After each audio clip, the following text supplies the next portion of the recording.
Que faut-il retenir dans l'actualité de la semaine? C'est notre rendez-vous hebdomadaire chaque fin de semaine dans ce balado Info Bref Affaires avec nos deux chroniqueurs. Fabien Major, professionnel de la finance et animateur du balado Le Planif, et Alain McKenna, journaliste au Devoir et animateur du balado Une tasse de tech.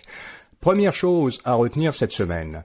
Toronto est le marché dans le monde, le marché immobilier qui est le plus surévalué. Fabien.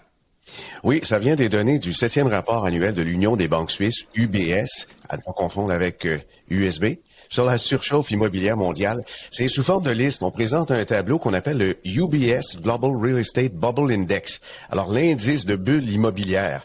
Et le marché du logement vit probablement sa propre récession depuis quelques mois parce que les taux hypothécaires mondiaux ont augmenté sensiblement. Et si le consensus des économistes UBS est exact, les prix mondiaux des maisons pourraient chuter de 28% par rapport au sommet.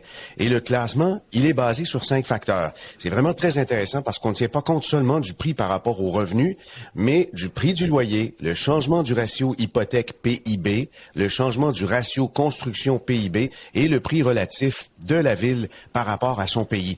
Et à l'échelle mondiale, on l'a mentionné, le marché qui semble le plus surévalué est Toronto, suivi de près par Francfort. Et ajusté par rapport à l'inflation, les niveaux de prix de Vancouver et Toronto ont plus que triplé au cours des 25 dernières années. C'est assez incroyable. Et dans ces villes, avec un accès à la propriété déjà très tendu, les récentes hausses de taux de la Banque du Canada pourraient faire dégringoler davantage les prix. Ça a commencé, les baisses. Et les nouveaux acheteurs, puis les propriétaires existants qui doivent payer des taux d'intérêt plus élevés, sont également tenus de fournir maintenant des revenus plus importants pour se qualifier pour un prêt hypothécaire.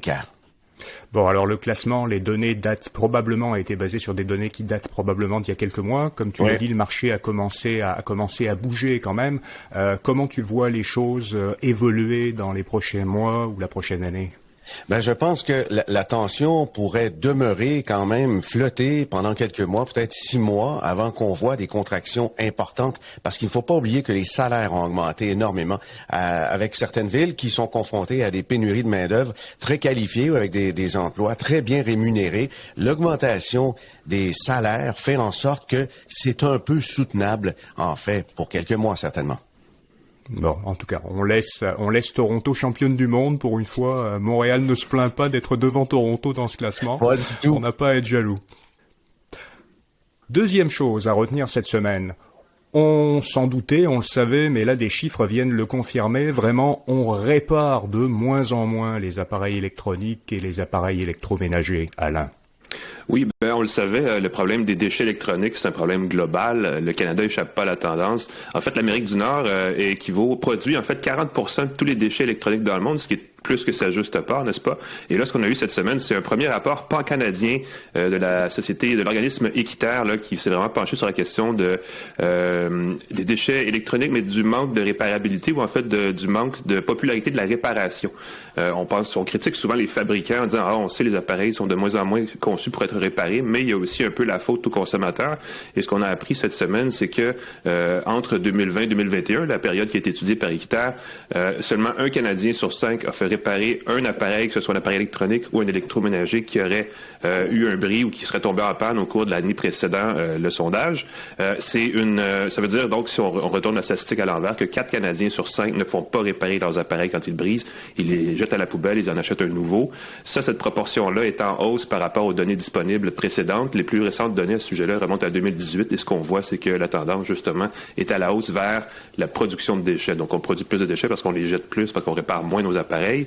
C'est un problème, évidemment, qui a un lien direct avec la question de la pollution, mais il y a aussi une question de budget, de finances personnelles, parce que quand on répare moins, on dépense plus pour des appareils électroniques. Donc, il y a un enjeu là de finances personnelles très important, surtout pour les gens qui ont des budgets plus serrés. C'est un peu embêtant parce que même si dans bien des cas, les fabricants déconseillent de faire réparer leurs appareils. Les réparateurs disent que dans 80% des cas, les bris qui surviennent sont réparables. Donc, on pourrait facilement faire réparer davantage de produits sans rien changer, sans avoir à poser des règles ou des cadres ou peu importe aux fabricants. Mais on le fait simplement de moins en moins. Équiterre, évidemment, suggère aux gens, au contraire, de penser à faire réparer leurs appareils, parce qu'il n'y a pas vraiment de solution claire en ce moment. Mais ils disent qu'il existe des réparateurs, il existe des boutiques un peu partout, et c'est d'ailleurs un marché qui est en pleine croissance partout au Canada. C'est-à-dire qu'il y a de plus en en plus de boutiques de réparation qui s'ouvrent, que ce soit pour des téléphones, des appareils électroniques, des laveuses sécheuses, des électroménagers, des choses comme ça. Donc, il y a possibilité de trouver des réparateurs. Il faut évidemment les chercher. Et finalement, ce que recommande Équiterre de façon plus large pour le Canada spécifiquement, c'est de suivre un peu les traces de l'Union européenne et des États-Unis, où on a commencé, là, au niveau gouvernemental, à imposer des cadres pour ce qu'on appelle le droit à la réparation. C'est-à-dire qu'on veut que les fabricants fassent de plus en plus attention à ce qu'on puisse démonter un appareil pour changer une pièce qui a tendance à briser, que ce soit une batterie qui vieillit ou, dans le cas d'un appareil électronique informatique, un disque dur, quelque chose comme ça, un écran. On voudrait voir le gouvernement s'imposer un peu plus pour imposer un cadre.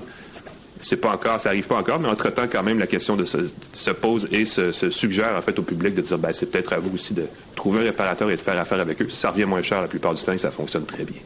Mais dis-moi, Alain, est-ce que tu vois un marché pour les imprimantes 3D avec la réparation de certaines pièces d'un niveau local? Est-ce que, justement, les fabricants de ces appareils pourraient voir là un marché intéressant?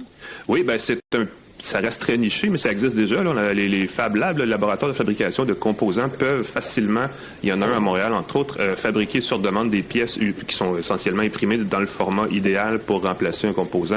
Évidemment, dans le cas où ce sont des pièces qui sont des pièces mécaniques légères, parce qu'on ne peut pas nécessairement imprimer des gros composants ou même des composants trop articulés, mais effectivement, il y a un créneau là pour créer ses propres pièces. Mais il existe aussi tout un marché de la pièce de rechange dans l'électronique, dans l'informatique et dans les électroménagers, dont on ne soupçonne pas nécessairement l'existence, mais duquel on peut aller chercher, on peut se sourcer en fait pour aller chercher des pièces pour remplacer. Et puis ça a l'air bête, mais les sites web, les plateformes, les Amazon, l'Alibaba de ce monde ont souvent un catalogue de pièces duquel on peut effectivement là, s'inspirer pour trouver des morceaux pour réparer ces appareils. Alain, qu'est-ce qu'on apprend cette semaine dans ton balado Une tasse de tech? On a reçu le PDG de Coveo, Louis Tétu, Coveo est une entreprise, est en fait l'entreprise canadienne qui fait le plus grand niveau de vente de solutions d'intelligence artificielle au pays. Donc, c'est vraiment un spécialiste de l'intelligence artificielle et on parle de concrètement, c'est quoi ça de l'intelligence artificielle? Et M. Tétu nous explique pourquoi. D'ailleurs, il n'a pas de compte Facebook. Donc, ça permet aussi de faire la nuance entre qu'est-ce qui est une bonne utilisation des données, parce que l'intelligence artificielle repose beaucoup sur les données, et qu'est-ce qui est une utilisation des données qui est peut-être moins bonne ou moins propre que font certains sites, évidemment, qui ne sont pas Coveo. Et qu'est-ce qu'on apprend dans ta chronique Meilleurs produits techno dans notre infolettre hebdomadaire InfoBref Votre Argent? On va faire du sport parce j'ai comparé 4 montres d'entraînement très haut de gamme. Donc, c'est parti de l'idée de l'Apple Watch Ultra qui a été lancée par Apple cet automne. Puis on va du côté de Garmin, Suunto, Polar, voir les montres qui sont très pointues, très nichées, qui sont aussi très chères. Donc, c'est important de faire le bon choix. On les a comparées.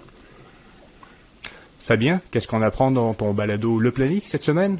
Eh bien, on revient sur la saga GameStop et on en apprend des bonnes. Julien Brault est mon invité. Julien Brault, président et fondateur de Hard Bacon. On discute de cette saga et finalement, les petits investisseurs qui pensaient peut-être déjouer toutes les manigances des traders de hedge funds de Wall Street se sont peut-être fait prendre par des experts à leur propre jeu. Et parmi les jeunes investisseurs se camouflait notamment un gestionnaire professionnel qui, avec une casquette, avec quelques déguisements, s'est inséré dans Wall Street Bet et finalement manipulait peut-être la foule.